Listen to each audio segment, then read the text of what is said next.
How to animate text in DaVinci Resolve. Let's get into it. Click into the Fusion panel and then click the text tool from the toolbar. Start typing any text and then customize it however you need for your projects. Once you're happy, right click the box and then choose Follower.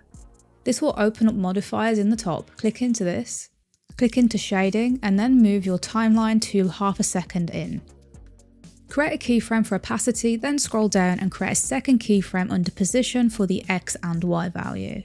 This is going to open up this window. Just click back into follower 1 and then move the playhead back to 0. Next, come back into the position settings and change the Y value until you're happy with the movement of the text. For my example, I'm going to go for -0.3 and then come up to opacity and change this to 0. Now when we scrub through this, we can see that we have a basic animation, but we can make this much better. Come up to the timing, come into order and set this left to right and change the delay to 2. Now when we scrub through this, we can see we have a slight delay in the animation.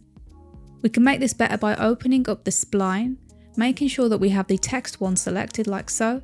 Select the full screen icon so that we can see all the keyframes and then right click anywhere in the grid and choose ease and then choose out cubic.